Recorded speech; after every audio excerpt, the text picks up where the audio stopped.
لک الحمد یا اللہ الصلاۃ والسلام علیک یا رسول اللہ اما بعد۔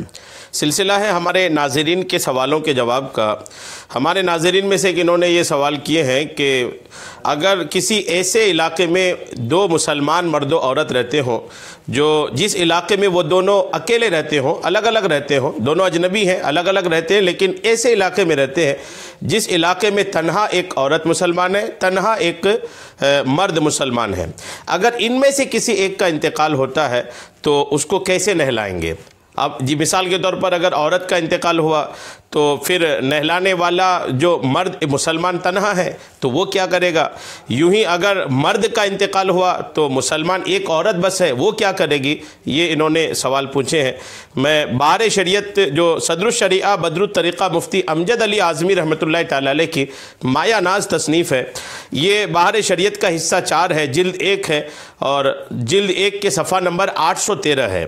صفحہ نمبر 813 یہ وہ کتاب ہے جس مطبوعہ کتاب سے میں آپ کو مسئلہ پیش کر رہا ہوں۔ یہ مکتبۃ المدینہ کے جو دعوت اسلامی کا ایک شعبہ ہے انہوں نے شائع کیا ہے۔ اس حوالے سے میں آپ کو مسئلہ نمبر 18 سے صدر الشریعہ نے جو تحریر فرمایا ہے وہ پیش کرنے کی سعادت حاصل کر رہا ہوں۔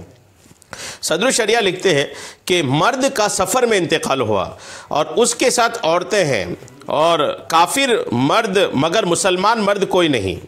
مرد کا سفر میں انتقال ہوا اور اس کے ساتھ اس مرد مسلمان کے ساتھ صرف عورتیں ہیں اور کافر مرد ہیں لیکن کفار میں سے ہیں، مگر مسلمان مرد کوئی نہیں ہے، تو عورتیں اس کافر کو نہلانے کا طریقہ بتا دیں گے۔ کفار میں سے، غیر مسلموں میں سے جو وہاں رہیں گے، عورتیں ان کو نہلانے کا طریقہ بتا دیں کہ وہ نہلا دیں۔ اور اگر مرد کوئی نہیں ہے، یعنی یہ وضاحت یاد رکھیے گا کہ اگر مرد کا انتقال ہوا، کوئی وہاں پر مسلمان مرد نہیں ہے، مسلمان عورتیں ہیں، تو وہ مسلمان عورتیں یا مسلمان عورت جو اکیلی ہے وہ کفار کے جو مرد ہوں گے ان کو وہ نہلانے کا طریقہ بتا دیں گے، اور وہ طریقہ جس انداز سے طریقہ بتا دیں اسی انداز سے کفار میں سے کوئی بھی اگر نہلا دیں گے تو وہ نہلانا ان کا درست ہوگا۔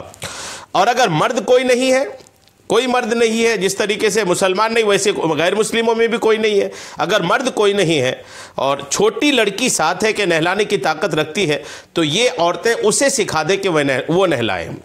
یوں ہی اگر عورت کا انتقال ہوا اور کوئی مسلمان عورت وہاں پر موجود نہیں ہے اور کافرہ عورت موجود ہے تو مرد اس کافرہ کو غسل کی تعلیم کرے اور اس سے نہلوائے، یا چھوٹا لڑکا اس قابل ہو کہ نہلا سکے تو اسے بتائے اور وہ نہلائے۔